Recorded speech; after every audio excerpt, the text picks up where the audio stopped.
베드로의 고백을 넘어서라는 제목으로 말씀 나누겠습니다. 오늘은 8월 마지막 주 수요일입니다. 올해가 시작된 지 얼마 되지 않은 것 같은데 이제 2025년도 4달밖에 남지 않았습니다. 올해는 과연 어떤 일들이 일어날까라는 생각을 가지면서 올해를 시작할 때에 기대하는 마음 그리고 약간은 걱정되는 마음이 함께 공존했던 것 같습니다.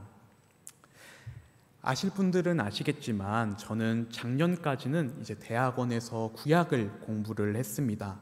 그리고 이제 작년 8월에 졸업을 하게 되면서 이러한 고민이 생기는 거예요.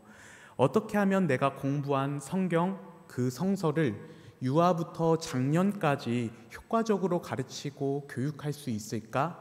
라는 그 생각을 가지고 올해 저는 기독교 교육학이라는 전공으로 바꿔서 박사과정을 진학하게 되었습니다. 그래서 저는 지난 3월부터 대학원에 입학을 하게 되면서 수업을 열심히 듣고 있는데요.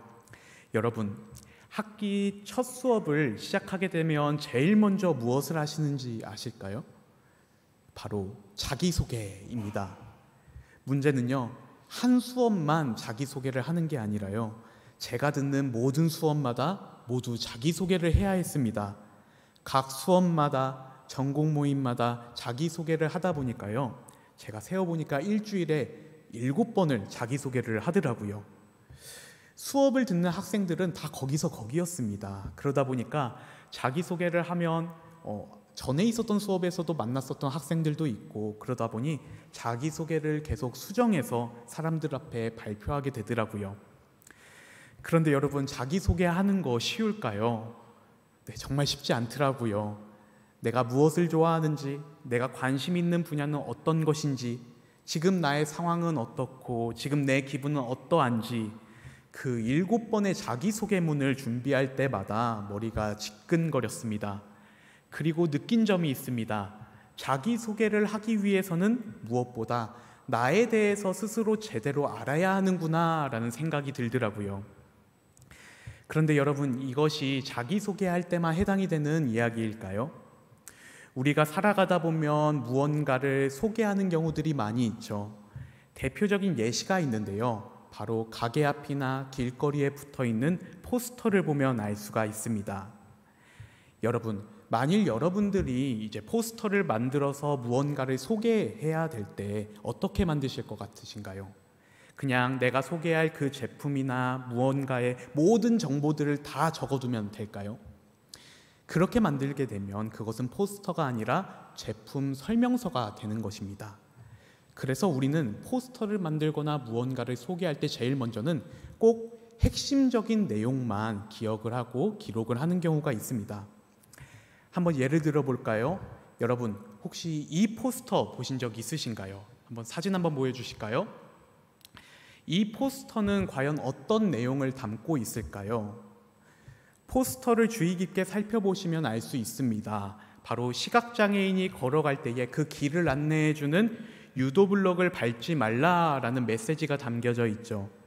바로 유도블럭을 눈이라는 글자로 표현해서 우리가 누군가의 눈을 밟고 있다라는 그 충격을 주면서 동시에 이 유도블럭을 밟고 서 있으면 안 된다라는 점을 알려주고 있습니다.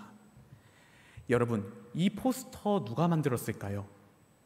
실제로 이 포스터는요, 한 고등학생이 만들었습니다.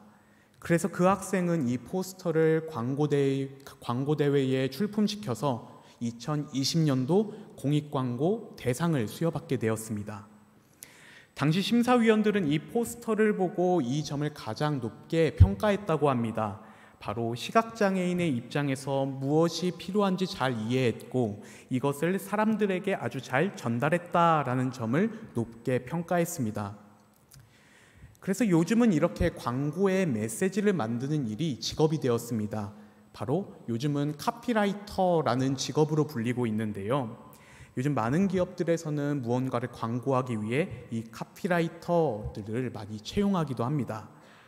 그런데 여러분, 이 카피라이터는 단순히 제품의 핵심만 띡 하고 소개하면 될까요? 이 사람이 해야 되는 일은요, 내가 광고해야 될 그 회사에 대해서 제대로 생각해 봐야 되고요. 만일 직접 광고하려는 물건이 있으면 그 물건을 직접 사용해 보면서 그 상품의 어떤 면을 소개하고 광고해야 될지 고민을 해야 됩니다. 만일 그 물건에 대해서 아무런 정보가 없거나 깊게 고민하지 않는다면 모두가 공감할 만한 광고를 만들 수 없기 때문입니다. 여러분, 그래서 이 카피라이터에게는 꼭 필요한 능력이 있습니다. 바로 소개하려는 그 상품이나 회사에 대한 이해가 제대로 필요하고요. 그리고 그 이해를 짧고 분명하게 표현하는 능력이 필요합니다. 그렇다면 여러분, 제가 질문하겠습니다. 여러분들에게 있어서 우리 예수님 과연 어떤 분이신가요? 만일 누군가가 여러분들에게 이렇게 질문을 합니다. 예수님은 당신에게 어떠한 존재입니까? 과연 여러분들은 예수님을 어떻게 소개하시고 어떻게 고백하실 것인가요? 여러분, 세상 사람들은 예수님을 단순한 위인으로만 그냥 4대 성인 중 한 사람으로 이해하면서 예수님의 가르침과 그 삶이 도덕적으로 상당한 교훈을 준다라는 식으로만 표면적으로만 이해를 합니다. 하지만 여러분, 우리 그리스도인들은 어떻게 예수님을 고백해야 할까요? 예수님을 우리 주님으로 모시면서 살아가고 있는 우리 그리스도인들은 세상 사람들과는 조금 달라야 하지 않을까요?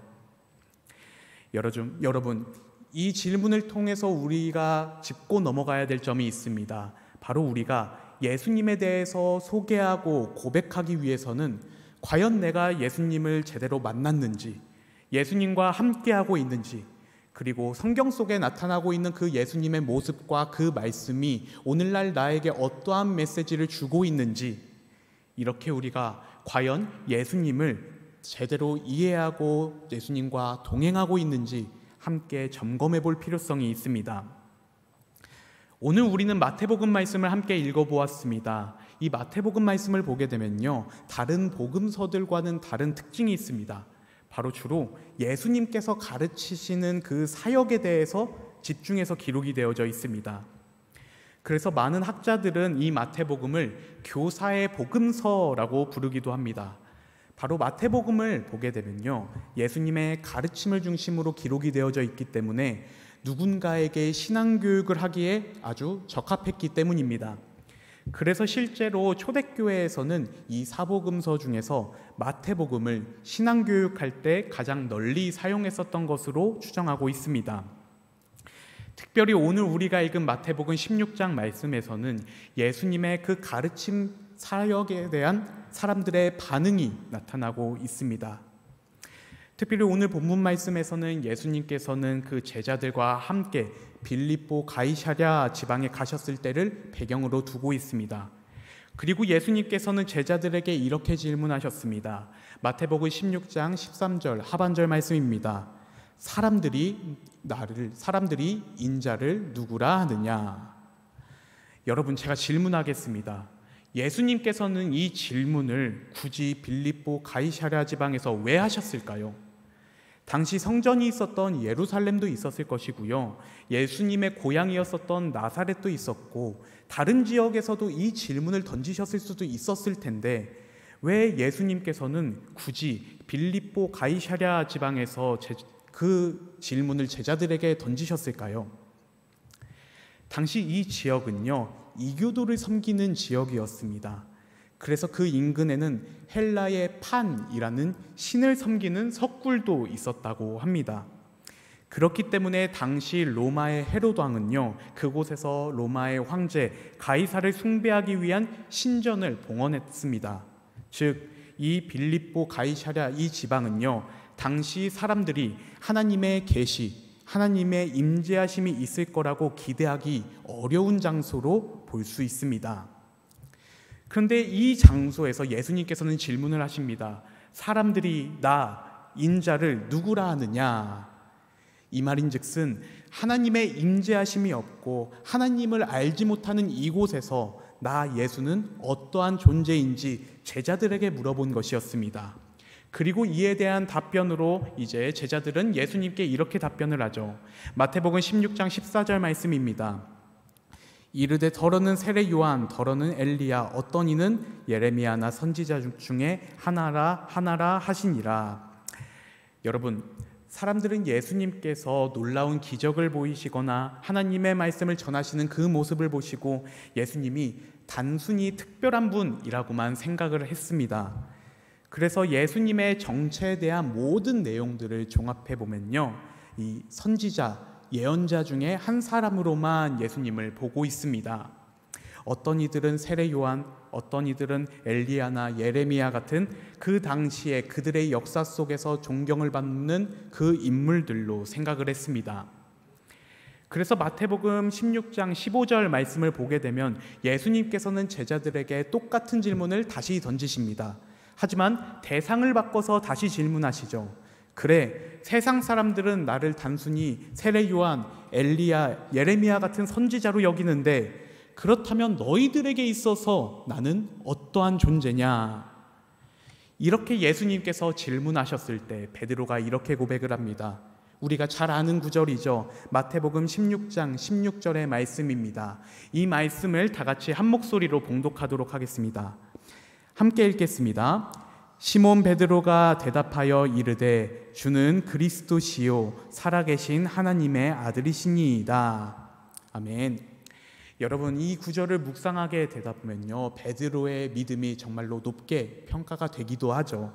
그래서 우리 또한 이 베드로의 고백을 닮아가야 된다라고 많이 이야기를 합니다. 그런데 여러분, 우리가 이 구절을 좀 더 심도 있게 바라볼 필요성이 있습니다.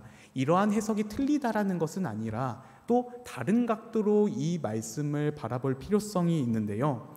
바로 여기에서 저희가 집중해서 봐야 될 구절은 주는 그리스도시요라는 구절에 대해서 함께 살펴봐야 합니다. 여러분, 제가 질문하겠습니다. 그리스도는 과연 어떤 뜻을 지니고 있을까요? 몇 주 전에 이제 청년교회 헌신예배 때에 말씀을 전해주셨었던 이주영 목사님께서도 이에 대해서 간단하게 알려주셨는데요. 그리스도는 기름 부음 받은 사람이라는 뜻을 가지고 있습니다. 헬라어로는 그리스도, 히브리어로는 메시아로 표현이 됩니다. 그래서 오늘날 우리가 그리스도, 메시아라고 하면요, 우리의 영원한 생명을 선사해 주신 구원자로 생각하는 경우가 많이 있죠. 그래서 오늘날 그리스도, 메시아는 곧 예수님이다라고 이해가 됩니다. 그런데 여러분, 그 당시에는요, 그리스도, 그 메시아라는 그 단어는요, 예수님을 의미하지 않았습니다. 당시에 이 단어는 단순히 기름 부음 받은 자라는 사람을 의미했기 때문에 이는 왕, 제사장, 선지자를 지칭할 때만 이 단어들이 사용이 되었습니다. 특별히 이 단어는요, 구약 성경에서 약 80% 정도는 왕을 지칭을 할 때 사용이 되었어요. 그렇기 때문에 오늘 본문 말씀의 그 시대적 상황 속에서는 이 그리스도라는 단어는 제일 이스라엘의 정치적인 지도자를 지칭하는 주된 의미로 해석할 수도 있습니다. 여러분, 이러한 관점에서 베드로의 고백을 보게 되면 베드로의 고백이 사뭇 달라집니다. 예수님은 살아계신 하나님의 아들이시지만 이 로마의 압제 속에서 우리를 해방시켜 주실 정치적 지도자입니다. 이러한 각도로 보게 되면 베드로의 고백은 이렇게 들릴 수도 있습니다. 단순히 인간적인 관점에서 그들의 상황 속에서 그 로마의 압제로부터 쿠데타를 시켜줄 그 정치적 지도자로서 예수님의 존재를 협소하게 생각한 것이다 라고도 해석될 수 있습니다. 여러분, 이러한 각도로 보게 된다면 예수님의 제자들 중 수제자라고 불리었었던 베드로조차 비록 예수님의 말씀을 가장 많이 듣고 예수님과 동거동락을 했음에도 불구하고 예수님의 존재를 제대로 이해하지 못했다라고도 볼 수 있습니다. 여러분, 그러면 이런 생각이 들 수도 있습니다. 아니, 목사님, 그렇다면 그 이후에 예수님께서는 시몬 베드로에게 베드로라는 이름을 지어주시고 베드로를 교회의 반석, 기반이 되게 해주시고 천국 열쇠를 맡겨주시겠다라고 기록되어져 있는데, 그러면 이 구절을 우리가 어떻게 해석해야 될까요? 물론 예수님께서는 이러한 베드로의 진심 어린 고백을 들으시고 베드로가 기특해서 이렇게 칭찬하셨을 것입니다. 그런데 여러분, 우리는 보통 그 베드로의 고백에 대한 예수님의 반응을 생각해 보면 여기까지, 딱 19절까지의 말씀만 생각하는 경우가 많이 있습니다. 여기서 우리가 짚고 넘어가야 될 점이 있는데요. 바로 우리가 예수님의 말씀 그 이후에 예수님의 행동에 대해서 집중해야 됩니다. 마태복음 16장 20절 말씀입니다. 이에 제자들에게 경고하사 자기가 그리스도인 것을 아무에게도 이르지 말라 하시니라. 여러분, 뭔가 이상하지 않으신가요? 예수님께서 이전까지는 베드로의 고백을 들으시고 베드로를 칭찬하시다가 마지막 20절에는 예수님께서는 경고하시고 계십니다. 그리고 자신이 그리스도이심을 아무에게도 발설하지 말라라고 하십니다. 여러분, 왜 예수님께서는 자신이 그리스도이심을 숨기셨을까요? 예수님께서 이 세상에 오신 그 이유는요, 우리를 구원하시기 위해 참 인간의 몸으로 오셨죠. 그렇다면 오늘날의 관점으로 본다면 내가 그리스도다라는 그 표현은요, 내가 곧 너희를 구원할 자다라는 그 예수님의 이름의 뜻과 그리고 그동안 예수님의 가르침과도 연결지어서 볼 수가 있습니다. 그럼에도 불구하고 예수님께서는 자신이 그리스도이시다라는 점을 숨기셨습니다. 왜냐하면 앞서 말씀드린 내용 때문입니다. 바로 당시 그리스도다라는 그 단어는요, 로마의 압제에서 구출해줄 정치적 지도자를 가리킬 때 사용했었던 주된 단어였기 때문입니다. 그래서 많은 학자들은 이렇게 말합니다. 만일 예수님께서 자신을 곧바로 그리스도다라고 공적으로 선포하셨더라면 사람들은 예수님을 단순한 정치적인 혁명가로 오해하고 몰려들었을 것이다 라고 이야기를 합니다. 바로 예수님께서 이 세상에 오신 그 목적은 협소한 정치적인 해방이 아닙니다. 바로 죄와 죽음으로부터 참된 자유를 주시기 위해 오셨죠. 예수님께서는 베드로의 이러한 고백이 기특했을지는 몰라도 이러한 오해를 바로잡을 그 목적으로 자신이 그리스도이심을 숨기셨었던 것입니다. 뿐만 아니라 오늘 본문 말씀 그 이후의 단락 내용을 보게 되면요, 베드로의 이러한 협소한 신앙의 모습이 행동으로도 나타나게 됩니다. 마태복음 16장 21절의 말씀을 보게 되면 예수님께서는 자신이 고난받고 죽임을 당하고 3일 만에 부활하신다라는 점을 예언하고 계시는데요. 그런데 여기서 베드로의 반응은 어떤가요? 마태복음 16장 22절의 말씀을 보게 되면요, 베드로는 예수님을 붙들고 따지고 있습니다. 그리고 이렇게 고백을 합니다. 예수님, 그렇게 해서는 안 됩니다. 이런 일은 일어나지 않을 겁니다 라고 말이죠. 여러분, 이러한 베드로의 모습은 당시에 예수님을 정치적인 지도자로 여겼기 때문에 이렇게 행동한 것이다 라고도 볼 수 있습니다. 당신은 우리를 로마의 압제에서 구원해줘야 되는 사람이니 고난받아서는 안 되고 죽어서도 안 되고 오직 승리해야 됩니다 라는 점을 지적해서 알려주고 있는 거죠. 예수님의 존재를 협소하게 이해했었던 베드로는 이제 예수님의 참된 구원 사역 또한 가로막고 있는 겁니다. 여러분, 이러한 베드로의 항변에 대해서 예수님께서는 어떻게 반응하셨을까요? 마태복음 16장 23절의 말씀을 보게 되면 이렇게 기록이 되어져 있습니다. 예수께서 돌이키시며 베드로에게 이르시되 사탄아 내 뒤로 물러가라. 너는 나를 넘어지게 하는 자로다. 내가 하나님의 일을 생각하지 아니하고 도리어 사람의 일을 생각하는도다 하시고. 여러분, 이 말씀을 보게 되면 예수님께서는 베드로에게 이렇게 명령하십니다. 사탄아 내 뒤로 물러가라. 너는 나를 넘어지게 하는 자다라고 말이죠. 특별히 나를 넘어지게 하는 자라는 표현은요, 원문에서는 걸림돌이라고 기록이 되어져 있습니다. 바로 이전까지 베드로는 교회의 반석이 될 것이다 라고 예수님께 칭찬을 받았지만 그 다음 말씀에서는 바로 베드로는 사탄과 동일시가 되었고요, 예수님의 참된 구원 사역을 방해하는 그 걸림돌이 된 것입니다. 바로 베드로가 예수님의 존재에 대해서 올바르게 이해하지 못했고 사람의 관점으로만 협소하게 이해했고 자신이 가진 그 신앙과 그 생각이 기준이 되어서 행동했기 때문입니다. 여러분, 오늘 본문 말씀은 우리에게 이러한 성찰을 줍니다. 우리의 모습, 곧 베드로의 모습이지 않은가요? 우리는 과연 예수님을 어떻게 이해하고 있나요? 우리도 베드로처럼 예수님을 단순하게 협소하게 생각하고 있지는 않은가요? 그리고 베드로처럼 내가 경험했었던 그 신앙이 전부인 양 생각하면서 그게 기준이 되어서 행동하고 있지는 않은가요? 그렇다면 여러분, 제가 다른 질문을 드리겠습니다.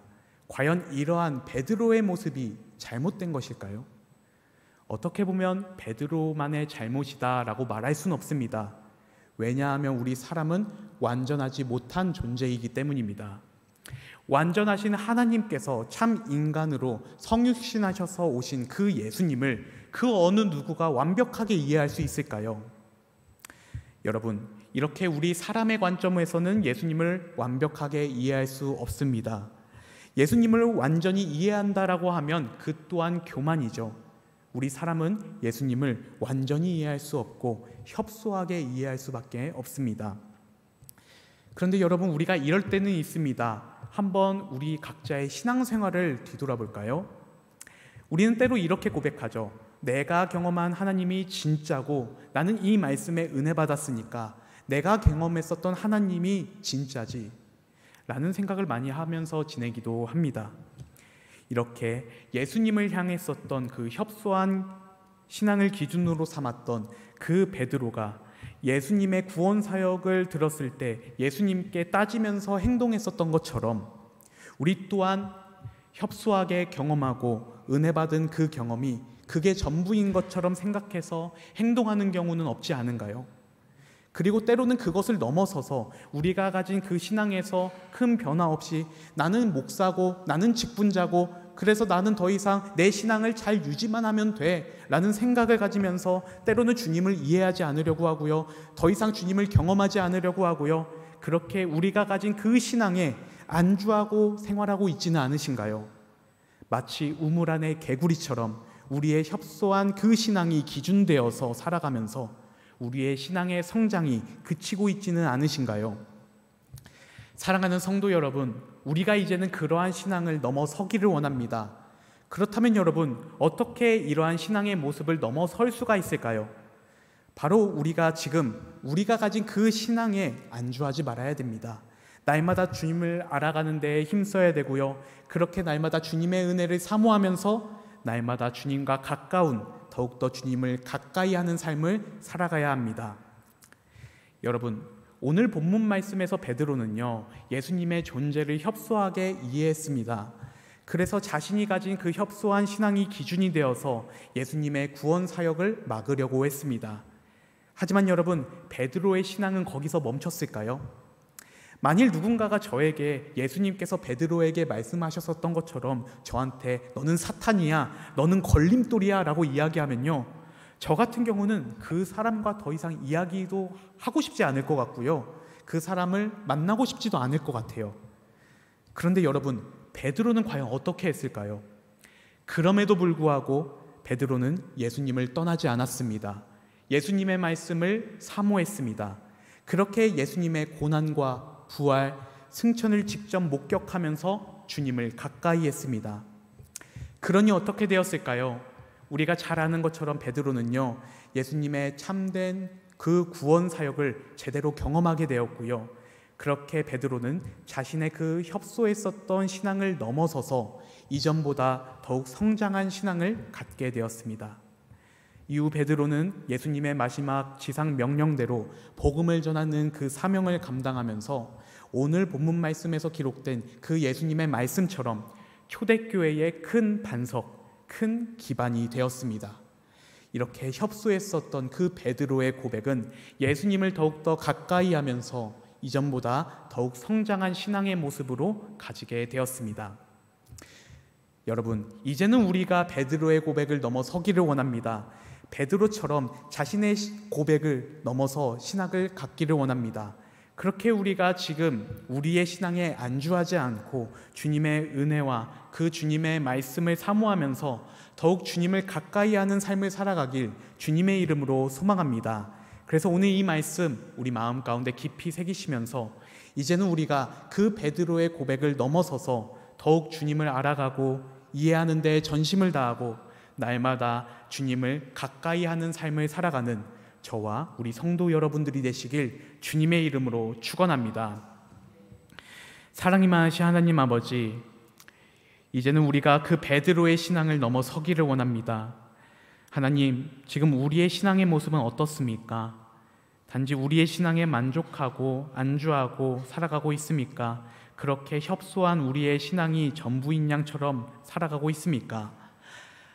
하나님, 오늘 이 말씀을 통해서 우리가 결단하며 나아가기를 원합니다. 주님, 이제는 우리가 주님을 알아가고 이해하는 데 전심을 다하고 날마다 주님의 은혜를 사모하면서 언제나 어디서나 주님을 가까이 하는 삶을 살아가는, 그렇게 우리의 신앙이 이전보다 성장하는 삶을 살아가는 우리의 한성의 모든 가족들이 되게 하여 주시옵소서. 모든 것에 감사드립니다. 주님 사랑합니다. 예수 그리스도의 이름으로 기도드립니다. 아멘.